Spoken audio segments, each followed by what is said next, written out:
everybody, and welcome to the Chrissy B Show. And tonight we're going to be speaking all about mental and physical health. Now let's start with the mental health problems first. Now these can be anything from day-to-day worries that we all have to more serious long-term conditions such as depression, which I used to have, and as you know, I've spoken about this before. And about a quarter of us experience some kind of mental health problem in any 1 year. So whether you're going through any of these things, or perhaps it's a friend or loved one, it affects everyone, and we need to know how to deal with it. And we also have people who are extremely concerned about their physical health and are constantly going to the doctor to find out what's wrong with them. So how do you know if there's something really wrong with you or if it's all in your mind? So joining me on the show tonight is one of the UK's most popular media doctors, that's Dr Rob Hicks, to answer questions that you may have. And we'll also have our regular self-development clinic with Chris Brown later on. But if you would like to ask a question, you can email on chris@chrissybshow.tv. Now, but before we meet the doctor, let's speak to Lisa Marie. Hello, darling. Hello, Chrissy. I'm good, thank you. How is your health in general then? You won't expect me to ourselves on a live show, won't you? No, I think I take care of myself. Good. Yeah, I like to stay pretty active, so yeah. Yeah. How about mental health? Yeah, some people might disagree with it, but you know, I think I've got all my faculties. You look pretty confident and well grounded and stuff, so I try. Good. Okay, so tell us what's in the news then. Well, one story that has dominated the headlines last week was quite a miracle story.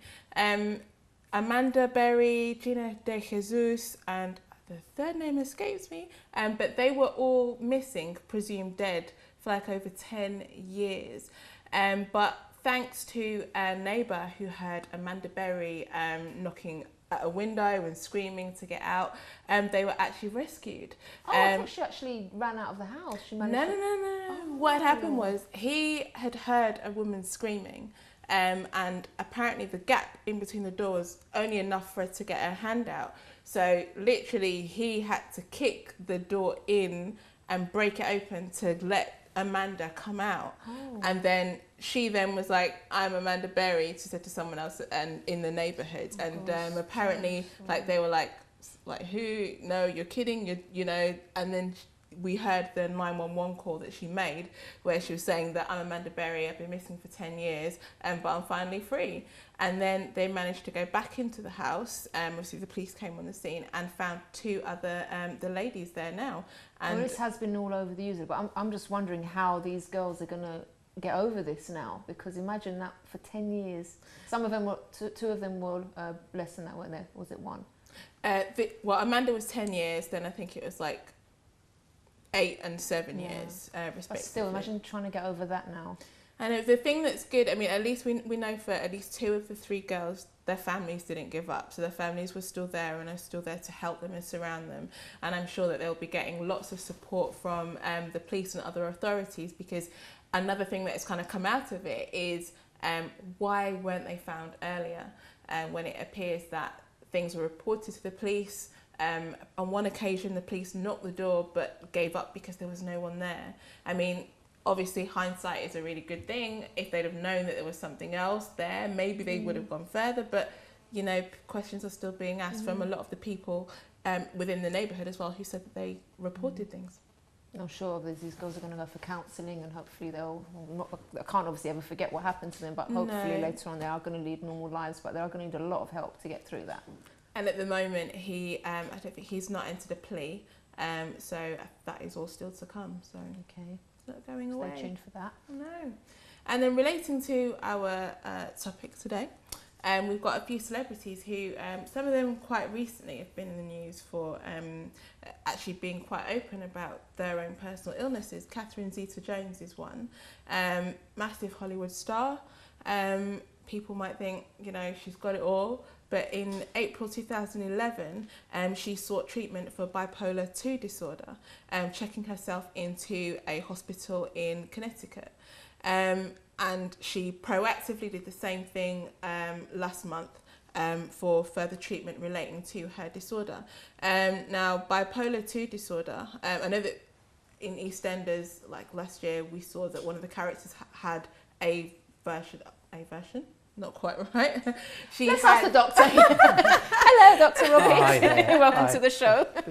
Now, what is the correct term? Well, it's bipolar disorder. I mean, isn't it? It's actually very good when celebrities announce that they have a condition, because in essence, it normalises it. It gives other people, it gives us mere mortals permission to seek the help and advice. You know, the bottom line is, if a major star can say, look, I've got a mental health problem and I'm seeking treatment, then a lot of people, it does encourage them. And I see people in practice who say, well, I read about so-and-so and I thought, well, if they can have it and get treated, then it must be okay. Because the trouble is with a lot of mental health problems is, of course, there's the stigma attached to mental health problems. People don't want to talk about it, but we're going to talk about it a lot tonight. We are going to talk about it today, definitely, because we want to help the viewers tonight, don't we? Okay, so you said it's type 2... She had type 2, so on the spectrum, as I was saying, on EastEnders, as it was characterised by the character Stacey, she had a lot of what they would refer to as manic episodes, so quite high impulsiveness and things like that, high energy, but Catherine Zeta-Jones' one was not as severe as that, but she is letting people know about it, which is the main thing. Yeah. Some people might not know that Olympic gold medalist swimmer Michael Phelps was actually diagnosed with ADHD. For those who don't know what that is, attention deficit hyperactivity disorder. So from a young age, that's what he was diagnosed. Which is not a myth, is it, doctor? No, this is a real condition. In fact, I didn't know that Michael Phelps had this condition. See, you find it all I'm learning a lot already. But I think we have, again, a real condition. A lot of people mistakenly think that a child generally with ADHD is just a badly behaved child, and should be parented better. It's nonsense. This is a recognised medical condition which is incredibly exhausting for parents and indeed those around the child. But now with supportive schooling and supportive therapy, you see, children with ADHD actually do very, very well. And I just wonder how many parents, they see these symptoms in their children and they don't want to go and see what's going on. They think it's them and they feel guilty. They're doing the best that they can and end up feeling so guilty for something that's not even their fault. I think the best thing that a parent can do if they think that their child might have a condition like ADHD is actually go and see their doctor and explore, rather than perhaps asking your neighbours, maybe searching online. There's some very, very good information online, but there's also some very, very bad information online. And it's important that somebody who knows about the subject is able to sift through that with you, so that you go to the relevant charity for the information, the ADHD charity, rather than somebody who's actually trying to peddle some cure that, is just going to empty your pockets. Right. Okay. So he was diagnosed at age 9, and he was prescribed, his mum as well was saying, he was prescribed medication, and swimming also helped to manage the disorder. And obviously they were doing something right, because I think everyone kind of knows who he is and his major achievements in the sport. So that's nice for parents to hear, isn't it, that do have children that have this, because look, they can be normalised, it can be great success. This is it. It's wonderful. Yes. And another celebrity, Jennifer Ellison, who was quite recently on Dancing on Ice, rose to fame in Brookside, has a singing career, and she's also an actress in the West End. When she gave birth to her first child in 2010, she ended up suffering with postnatal depression. She had quite a traumatic birth. In her own words, she said it's an extremely scary 4-day labour. And her opinion is that she got this because of the shock of the labour.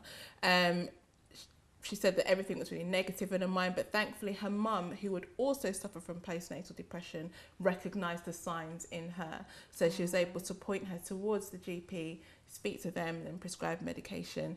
And now she's realised that she's not as scared going into the birth of her second child. So it's a scary thing anyway, isn't it? Definitely. She wasn't the only. There's quite a lot, I have to say, of celebrity mothers who have come out to speak about this, because whereas before it was something people dismissed as baby blues, which is totally different, which can happen to a lot of mothers around about 3 days after they've had the baby, a little bit of sniff, crying because of hormones and all that kind of thing. That's totally different from postnatal depression. And people like Courtney Cox, Brooke Shields, I think Cindy Crawford, they've all come out and spoken. Gwyneth Paltrow is another one, has spoken so much about what they've gone through through postnatal depression and how they've been able to overcome it.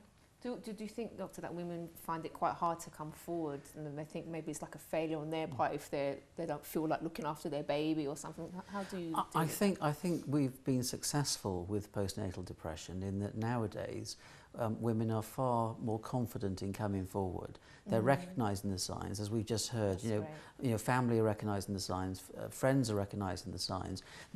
There's now a sort of permission for women to actually come and say to their doctors or indeed their nurse or the health visitor, look, I think I might have postnatal depression. This is an area of mental health where I think we've made great steps to make it acceptable and to make it, give women a confidence to say, look, I think there's a problem, I don't want it to get any worse and I want some treatment. It's incredibly common. It's about 1 in 10 women will suffer from postnatal depression, and in fact men can suffer too. Really? Yeah. Oh, you can tell us more about that, because we're going to go to a quick break. I'm really interested to hear more about that.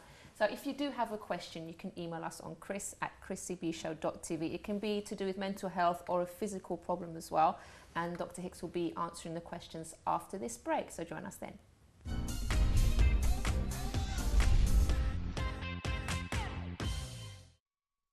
Don't forget to subscribe to the Chrissy B Show, always aiming to show you the happier side of life. You can find us on YouTube, Facebook and Twitter.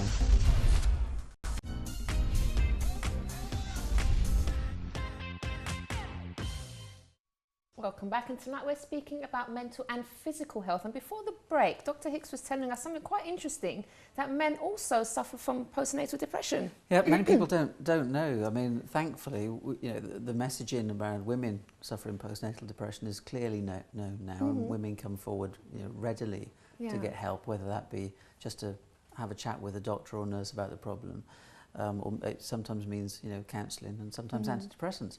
But men, when we're finding, are also being diagnosed with postnatal depression, and obviously it's not the hormones. I really thought it was also to do with hormones for women. It is part of the story for women, but obviously for men it can't be. No. But you see a lot of men taking sympathy pains and stuff. Well, it's funny. We could move on to another subject. You know, the sympathy pregnancy, because you see guys who get exactly the same symptoms through pregnancy. That's really funny. As the women do. Maybe that's for another program. Yeah, we'll do that another time. But I think, for men in particular, it's quite a struggle to talk about emotional issues. I mean, we're getting better, but we've got a fair way to go before we catch up with the women. But postnatal depression, you know, they'll suffer this as well, and it might be down to the fact that they've taken on the main parenting role. We see increasingly that it's the father who's at home while the mum's at work, but it's also the sort of shock to the system of there's this vulnerable little thing.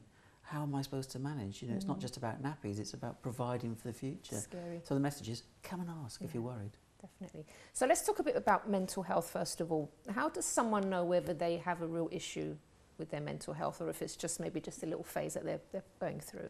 Well, I think you've sort of hit the nail on the head there. I mean, if you've got symptoms where you're feeling really quite low, maybe tearful, maybe you're very irritable and you're not normally like that, and it goes on for more than a couple of weeks, then there's a chance that it's actually a mental health condition. It might be anxiety, it might be stress, it might be depression. I mean, the things we use to diagnose depression, you know, have you lost interest in the things that normally bring you pleasure? And are you feeling really down? And it's not just for a day because you've had a bad day at work, it's every day, and usually for a period of 2 weeks or more. And then you get things like, is your sleep disturbed? Is your appetite, you know, greater than it normally is or less than it normally is? You know, are you just feeling bad? And those are the sort of indicators that mean that somebody may well actually have a mental health problem. Then of course, you know, you've got the other end of the extreme. You've got the more severe mental health problems where people are hearing voices, maybe they're having all sorts of different hallucinations, they're paranoid about what's going on around them. And that's usually apparent to those around the person, and it's that person that hopefully helps the individual come and seek medical care. But the vast majority of people we see in general practice have a lot of stress, they have a lot of anxiety, and they have depression. See, I mean, this is something that I went through, but I didn't go to see my doctor. I think it was going on for about maybe 5 years before I actually sought help. And it's partly because I was quite young at the time. It started when I was 16 onwards. But when I went to the doctor, they She wouldn't prescribe me antidepressants because she said I was too young at the time, which I'm quite thankful I was referred for counselling instead. But I had that thing, I didn't want to worry my parents. I didn't want them, because, they were such good parents. I didn't want them to think that, they hadn't been good parents to me, and that's why I was feeling the way I was. So it took a long time for me to actually take that step and look for help. It's interesting because what that's telling me is that you thought there was a stigma around it, and that there was some shame, and that there was guilt. And we hear this time and time again, and there isn't. This isn't the case. Depression is an illness. It's a chemical imbalance, that's brought on for one reason or another. It might be because of a stressful life event, moving home, a bereavement, break up a relationship. I mean, nowadays we see a lot of people who have developed depression off the back of the financial crisis, and they've lost their jobs, or they're worried about whether they're going to have a job, week in, week out, and they're being driven into depression because of that. And you also highlight, I think, a very important point, which is it's not just about antidepressants. For many people with a milder degree of depression, exercise, just being more active, getting out in the fresh air, can be all that's necessary. Then, of course, there's counselling as well, which works for a lot of people. And then for some people, antidepressants as well. So there's a lot of choices now. But the fact is you have to go and talk about it first. You've got to go through the door and say, look, I've got these symptoms. And sometimes if it's tiredness or loss of energy, actually it's down to the fact that somebody's anemic. They haven't got enough iron, or their thyroid's underperforming. So we'll always check out these physical things as well to make sure that we're actually not missing the real cause. Okay, now Doctor, we've got a few questions here from the public. I'm not sure we're going to have time to go through all of them, but we'll try and get through as many as we can. Let me see if I can find the mental health ones first. Okay, saying, dear doctor, I can't stop worrying all the time and it's taking over my life. What do you think is wrong with me and what can I do to stop it? There's not much information there, it's just very... No, but I think, there's enough information for me to say to this viewer, have you seen your doctor yet? If not, you should go and have a consultation. And what is it that's worrying? Are you worried about lots of things? Because there is a condition called generalised anxiety disorder, or GAD, where people just worry about everything, day in, day out. They're worried about buildings going to fall down. They're worried that the bus won't turn up on time. They're worried that they've got illness. That's awful if they're going all through, everything. And it creates physical symptoms like indigestion and heart palpitations and headaches. And then you've got health anxiety, which is the sort of friendlier term for hypochondria, where somebody is just worried all the time that they've got a health condition. And that why do people worry about that when they've got no symptoms per se, but they just maybe hear someone talking about it? And then actually I think that's one of the questions here. Here we go. So I might as well ask this if we brought it up.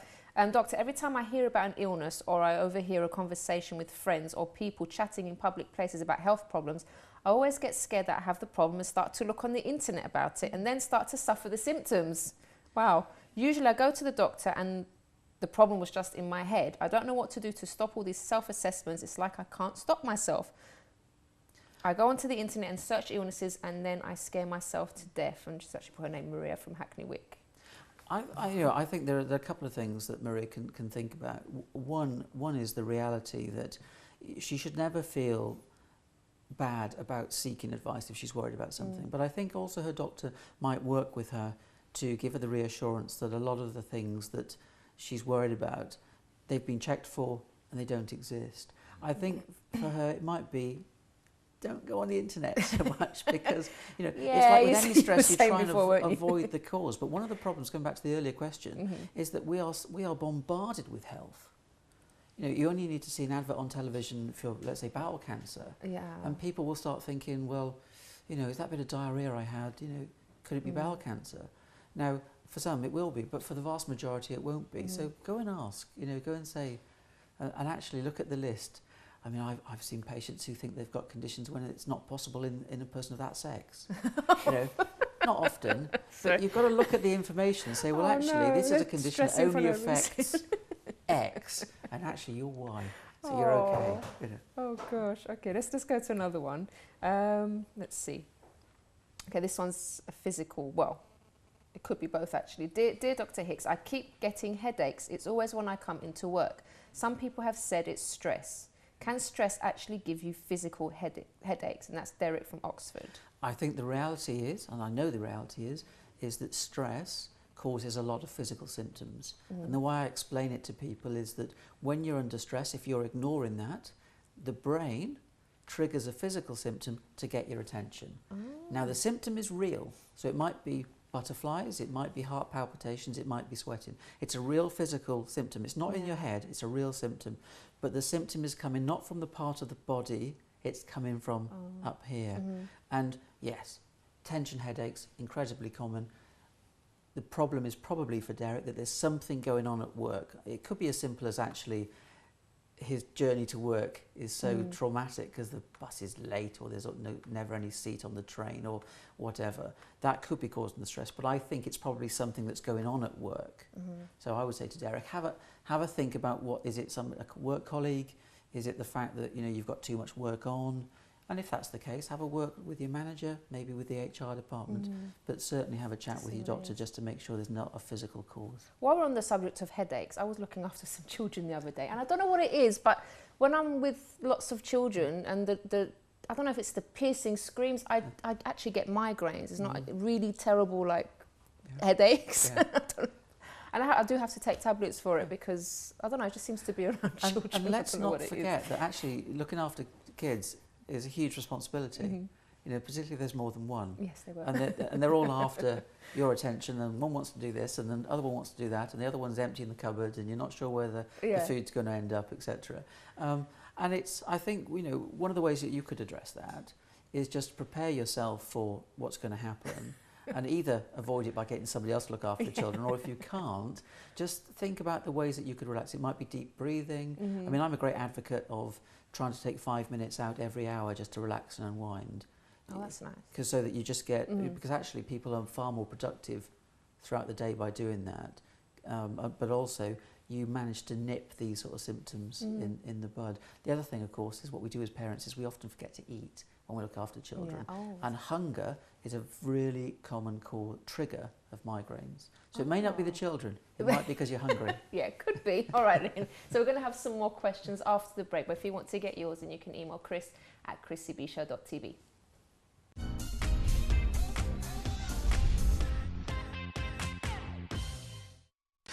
Don't forget to subscribe to the Chrissy B Show, always aiming to show you the happier side of life.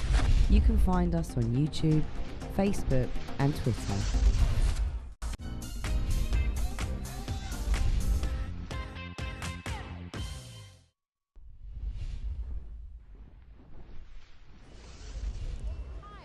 So I'm here in London today to find out what the public think about mental health and if there is a stigma attached to it. I think it's getting better. Yeah. There's more and more being talked about it, but I think there's still people that are prejudiced against it, but that's ignorance. They don't understand it. Yeah. Why do you think people act like that? It's ignorance. They don't understand how people are. If there's something wrong with them, it's easier just to either laugh and walk away or to actually deal with something. People are still, I think embarrassed and they don't know what to say and don't know how to deal with it, and it sort of has the same connotations that cancer had, say, 10, 15 years ago. You just don't talk about it, do you? So I think people are afraid to talk about it. it's getting better. I think they were, definitely. Yeah, I think people don't understand it, people need to understand it a bit more, and I think that's the main thing. It's more education than anything else. Yeah. Do you think it's improved now than what it was before? I think it's the same. Really? I think it's the same. I think pressures at work cause more issues, and I still think at the moment people aren't given that good work-life balance sometimes. So, yeah. Well, I think that it's a problem that, my mom has a problem with bipolar. Okay. So you have to be it's a tricky situation because you have to deal with both kind of personalities, in extreme different of behaviors. So you have to be very nice and very comfortable with her and trying to look for help, doctors and whatever. I think there is a stigma attached to mental health. People with mental health issues I don't think their illness isn't taken that seriously. So I think there is a bit of a stigma to it. Yeah. Do you think people act on it straight away, or in your opinion, do you think people take a long time? I think people deny it for a long time because they don't want it. They don't want to seem like they have an issue. But Do you think that makes it worse? I think so. Yeah. I mean, I don't know about the UK, but I know a lot of friends that suffer from mental illnesses, and I think it's something that people feel a little bit ashamed of. And I don't know a lot of people that will just openly you know, talk about it if they do have an issue. And like, especially with depression and stuff, it's like, oh, they're just tired, or they're just antisocial, or, you know, or they're just really negative, and people don't actually realise that there's a, you know, legitimate medical reason that they're like that. Yeah, I agree. I think in England there might be a bit of a stigma attached. I'm not 100% sure. I don't know too much about the topic, so I feel like, I mean, at school we were never taught about it ever. Never had guest lectures or anything like that. So I think that would be really beneficial to know about stuff like that. So today I found out that there wasn't enough information about mental health, and that people just seem to ignore it rather than finding out about it. And also they should really be more educated about mental health, and there should be options there for people who need to learn about it, for us to understand it rather than ignore it. Welcome back, and we're going to go straight to Dr. Hicks to answer a few more questions. So we've got another one here. What could the problem be when your joints hurt in different areas of your body, especially in damp weather or when it rains? Is this the start of early arthritis? And that's by Serena. The answer is it could be, but it could simply be overuse of the joints in everyday activities. It depends, you know, which joints and what employment you have, or maybe you're looking after a small baby, where we find that, you know, mums, their shoulders, their wrists, their elbows get sore because of the position of cradling or breastfeeding, or just lifting the child up. The cold weather, the dampness, that sort of suggests that it might be a form of arthritis. But then many people's joints get a little bit sore in the bad weather because, you know, it's just something that happens. But I think, you know, regular joint pains, go and get the joints examined, and you know, because if it is something like rheumatoid arthritis, that's the form that has inflammation and can be quite destructive to the joints.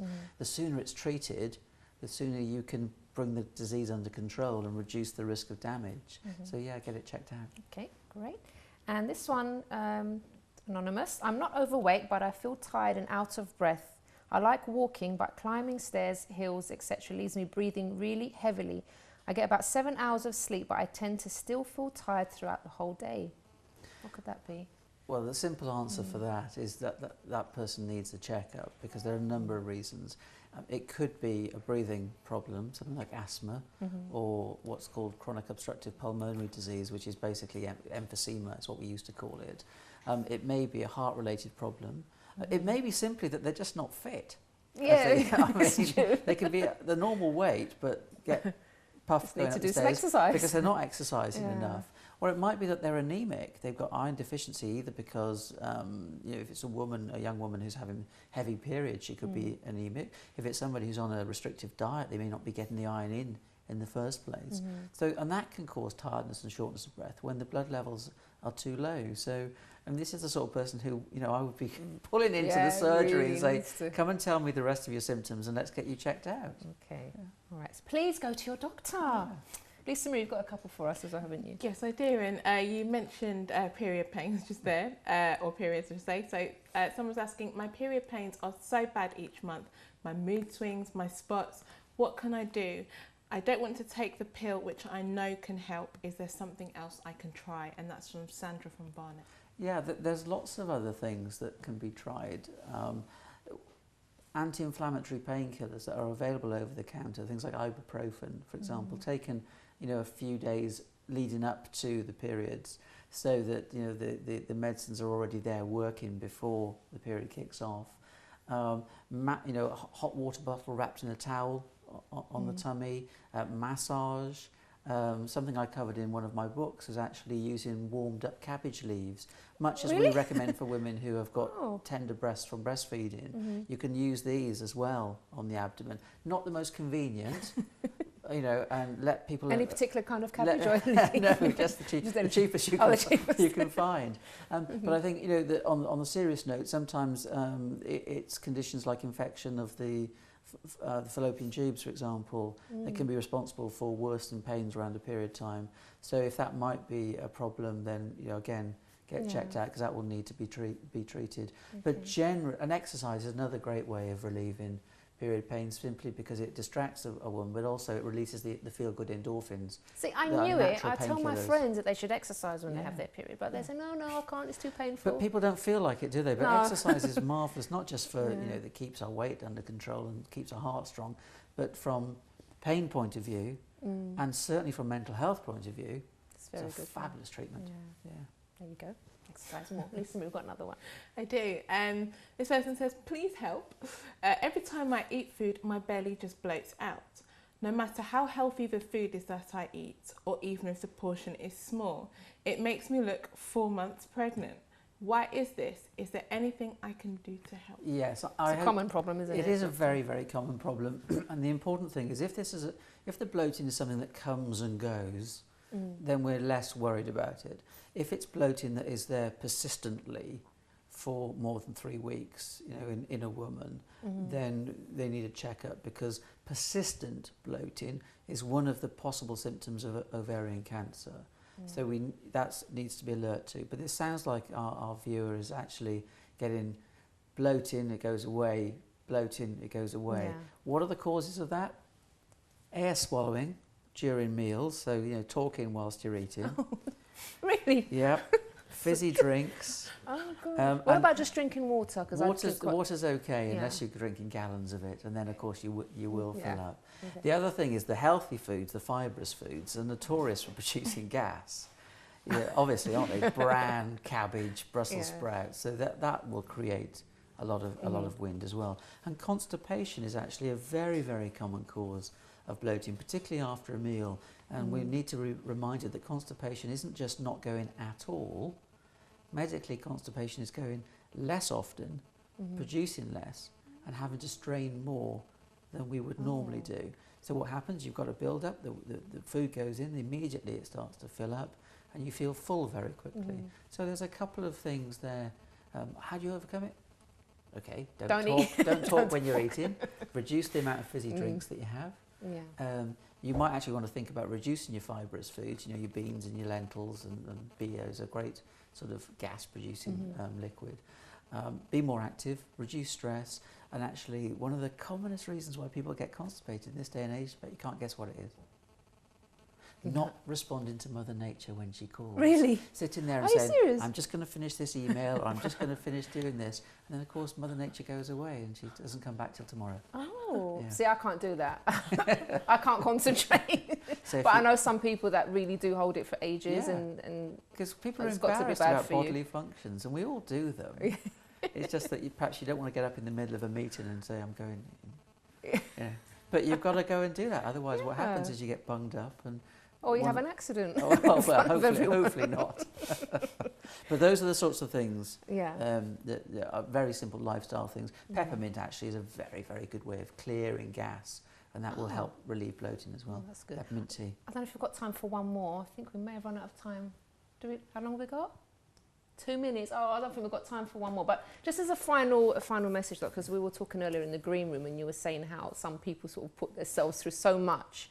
They've got some symptoms and they're just worried about it for a long time, and they don't actually go to see their doctor straight away. It was quite interesting what you were telling me. Yeah, men in particular, we're the worst at this. But I think that the message I would give is that you should never feel that you can't ask a doctor or nurse for advice. And actually, the majority of problems are not life-threatening and not serious, and they're actually easily treated. And the sooner you go, the sooner you get a diagnosis, the sooner it can be treated, and the less you spend worrying. Definitely. So I think the message is quite clear tonight. Please do go to see your doctor. Try not to self-diagnose, because that just gets you even more stressed. Do go and see your doctor. There's nothing to be embarrassed about. They've seen it all before. They've heard it all before. So please do go if you are worried about something. Thank you so much for all the advice, and that's great. We did have a few more, but maybe next time. Okay, thank you very much. And after the break, we're going to be speaking to Chris Brown with the Self-Development Clinic. So join us after this.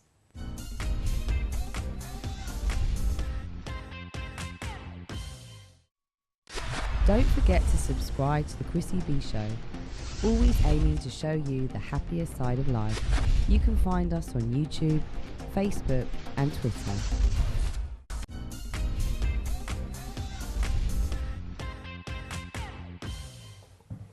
Welcome back, and I'm now in the Self-Development Clinic with Chris Brown. Good evening, Chris. Good evening, Chrissy. How are you? I'm very good. I'm excited today. Are you? Yeah. Why's that then? Found out quite a few things earlier on, and I thought, hey, brilliant, brilliant. It made me look at a few other angles as well. So I'd like to hear from Doctor again, actually, sometime. Yeah, me too. But you know what? Talking about mental health, we were looking on the other side as well about being focused, being able to keep your focus is what I'm going to be talking about today. Okay. Right? Good. And keeping your focus is not the most easiest at times when we got a, like our 2020 vision and we say, oh, I'm focused about doing this, focused doing about that. Now, if you think about it, we're talking about 2020 vision. Perfect eyes. You don't need glasses to keep your focus and your vision, right? So we've got to be able to work out exactly what you want. Have an end vision. Know exactly what you want and keep aiming for that at the end of the day, because a lot of the time we think, well, I want this, I want that, I want this, and we get pretty confused with the different areas in our life that we actually want to target. So we've got to have a vision in our mind, know exactly what the end of that vision is to lead you to that goal that you want to touch on.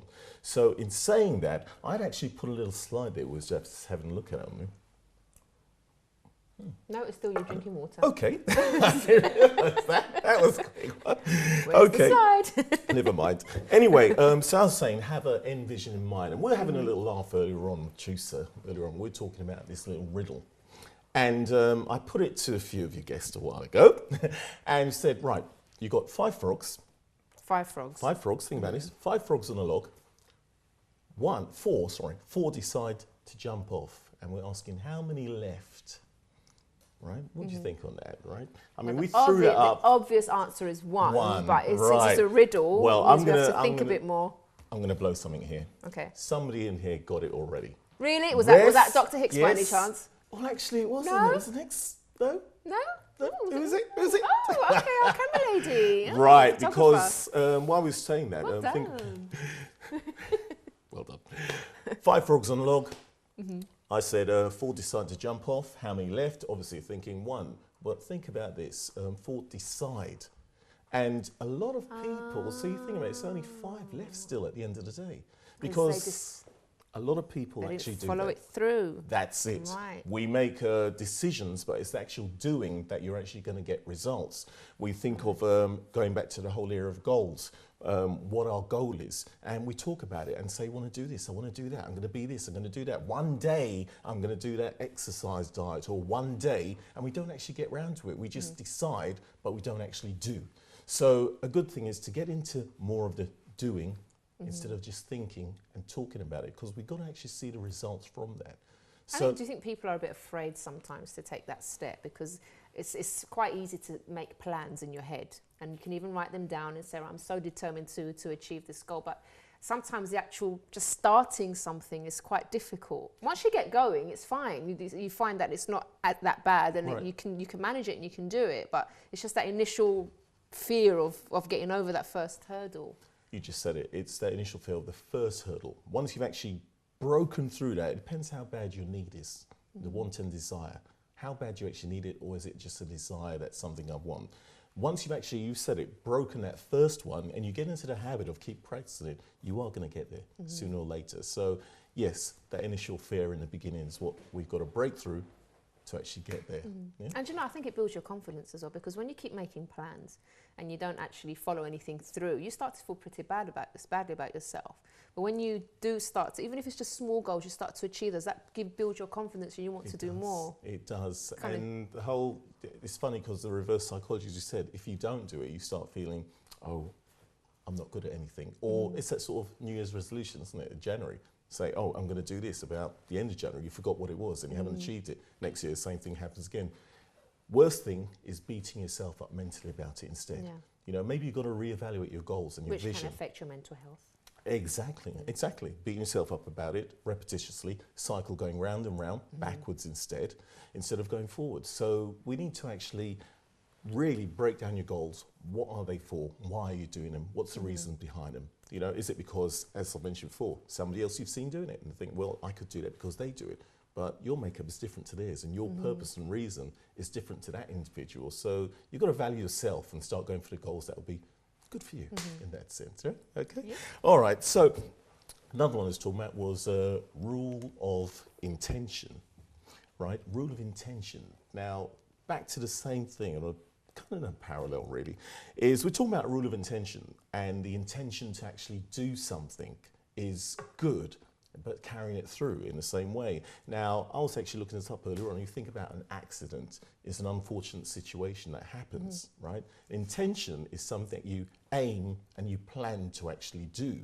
So you've got to have a rule of intention. I am actually going to go ahead and do this, regardless. Oh, I am going to sign up for that course. I am going to develop this area of my life. And actually going for it instead. Have a rule of intention. Be intentional overall. Be intentional about what you do and how you're going to do it. Yeah? Okay. Now, for moving on from there, we was talking about rule of intention. We were talking about scattered. And if you're scattered, it's kind of, you get a little better with things at the end of the day. Right. Scattered in your way of thinking. Scatterbrains, that where the term comes well, from. there you go. There you go. When we talk about scattered in the way you're thinking, it's, imagine this. If you had a magnifying glass on a bit of paper and you had the sun burning through it, it goes, it's focused, it goes direct to there and it's going to burn, right? If you left that piece of paper in the sun there, it will just warm up. Nothing will really happen. You've got to be pinpoint focused about what you're doing. Sometimes we're very scattered about the many goals that we're going for. And we never really get to achieve any of them because we're doing this and we're doing that and we're doing this and we're doing that. So you've got to keep a clear focus, pinpoint about what you want to do. That's so true. Yeah? You've got to actually prioritize which ones in the order. When you've more or less conquered that one, or let's say conquered it, or really nearly got there, maybe then you can start thinking about the others and start lining them up along the way. Whereas you never really get to achieve any of them, and time just goes. One thing we can't control is time. That's in control of us instead. So you've got to work it out. Time manage it, back to the same thing. Focus on that one particular goal. And the last one we was talking about is the doing. Let's go back to that. Sure. Because some people are quite ambitious, aren't they? So they don't sort of see just going for one thing or a couple of things as very profitable. They think they should be doing lots of different things. So it's quite hard sometimes to choose what to go for. It is very hard, and I'm not saying this in that sense because I myself in that past have been in that situation where going for this at one time, then going for that, and going for this and going for that, and then realising, well, the time's moving on. How many of them have you actually achieved? And it's not till I get to the point of actually writing them down, prioritising, seeing how much time each one takes, and being very realistic about it as well. That's the one thing, is being realistic. If you're realistic about your goals in the time it takes, what is expected at that time, and having a time check to see, have you developed, whether it be training, health, keeping fit, financial goals, whatever. If you can actually have markers along the way, you'll be a bit more clearer about it. And your overall vision. When we started talking, we're talking about the end vision. How close are you to that at the end of the day? Are you seeing the picture become a reality in that way? Yeah. Okay. So, and the last one is the doing makes you happy. So when you've actually done them and you look back, you are, as I said before, you're a lot more confident in who you are. You feel you felt you've achieved something and you are actually going somewhere. So it's doing makes you happy. Be intentional overall. Hit the goals. Yeah. And what about a word for those maybe? Because sometimes people that are going through mental health issues, they do find it really hard to set themselves goals. I remember when, feeling the way that I used to, I went through all through college and all through university with the depression. I really had to push myself. Right. But it's like, there were times when I felt like I was dragging myself along, and I even went to speak to my lecturer to say, look, I'm going through this. It was one of the few people that I told what was going on with me. I'm going through this, and I'm worried about my degree, if I'm going to pass it, if I'm going to do well. And in the end, I did okay. But sometimes people with mental health issues, they do find it really, really difficult to set goals, and sometimes you just don't feel like doing anything. You don't have any energy. Literally, you don't have any energy. For me, it was like there was sort of a heaviness on my shoulders the whole day. I couldn't look forward to anything. So I understand what it is like for those people to, they hear these kind of things. I wish I had some ambition. I wish I did. But you can do. If I managed to get help for it and got over it, and I'm very happy today. And depression hasn't touched me for 15 years, and it never will, because I'm determined it's not going to come back. I'm stronger as a person. But I know how it feels for some people to go through this and want to achieve things in life, but you just don't have the energy. Please, as I said, please do speak to someone. You can get over it. You can get better. There are people that are willing to help you. You can go to your doctor. You can have counselling. You can also email me on chris@chrissybshow.tv. I'm very happy to speak to you and to correspond personally with you as well. So the main thing is don't keep it to yourself, and speak about it, and you will get the help that you need. So Chris Brown, thank you very much. Thank you very much, Chrissy. And we'll see you again on Monday. And you're bringing along a special guest on Monday. I am bringing a special guest along on Monday. Shall we keep that little? Yeah, we'll keep that secret until next Monday. But that's it for the show tonight. If you want more information about the program, you can visit the website chrissybshow.tv. Bye bye for now.